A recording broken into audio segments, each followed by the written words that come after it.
So let's start with the country that did this before, Germany. So in 1923, Germany had an inflation problem. Prices were doubling every few days. It was absolutely crazy. So picture a bloke who borrowed 100,000 marks. Marks was their currency. He didn't borrow 100,000. People called him, what am I on about? Marks was their currency. So a guy borrowed 100,000 marks back in 1920 to buy a farm. Big loan, life-changing money at the time. By late 1923, 3 years later, he clears out the entire thing with a banknote that he just finds in his pocket. That's how bad inflation got. In 1920, 100,000 marks could buy you a farm. 3 years later, it was literally pocket change. And that's not one lucky farmer, by the way. That's the whole country. Every mortgage, every business loan, every private debt in Germany was just gone. Boom. So to put that into perspective, let's say that you have a $300,000 mortgage right now. Then the US dollar inflates so much that they start printing $100,000 bills. It costs $10,000 to buy some milk. It costs $100,000 to fill up your car.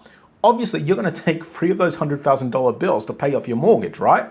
Well, that was Germany back in 1923. And it was awesome while it was happening. I mean, to be fair, it wasn't really awesome. There were a lot of problems. But the part where you got to pay off your entire mortgage for pocket change was pretty awesome. But it didn't last because the currency quickly got replaced. Out with the mark, in with the Reich-mark. So if there are any Germans, by the way, here, I'm sorry for how I'm butchering your language. I hope I'm saying it kind of right. Anyway, the Reich-mark was the new currency, and the German government has got a decision to make about all the loans that just evaporated, right? Because somebody's lost that money. For every farmer who cleared his loan with pocket change, there's a lender who's holding nothing anymore. And it wasn't just banks, it was also pension funds, insurance companies, people who had lent their money to the government and bought bonds, basically ordinary people that had lent their life savings out, and inflation had turned it into absolutely nothing. So there's enormous pressure on the government at the time to put this right, which sounds fair enough really, until you see who ends up paying for it. On the 16th of July 1925, they passed a law called the Revaluation Act, which means the mortgages came back at 25% of their original worth. So our farmer, the one who paid off his farm with a single banknote in 1923, owed a quarter of it again by 1925. Now there's the other half of it that happened on the very same day. They passed a second law about the money the government itself had borrowed.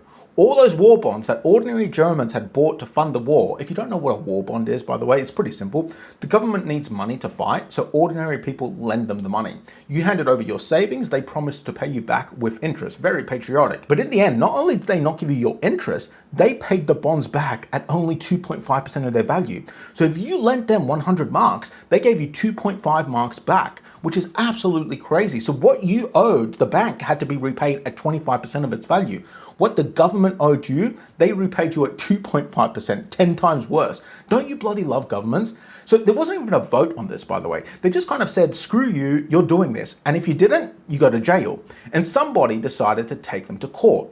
He sued the government. Obviously, why wouldn't you? In November of 1925, the German Supreme Court had a look at it and ruled that the law was perfectly constitutional. Tough luck, farmers. And this, of course, led to a wave of bankruptcies across German businesses. I mean, the economy was not in a good place at this point. These people thought they had paid off their debt, and all of a sudden, it reappears at 25% of its value. And if their savings were sat in government bonds, they only got 2.5% of those back, so they couldn't even use their own money to cover it. That one act finished off so many businesses in Germany. Quick thing before you go, I've written a free guide called How to Retire Before 2036. It's a full 10-year plan for anyone starting late. Get out of debt, invest properly, retire on time. Free download, link in the description.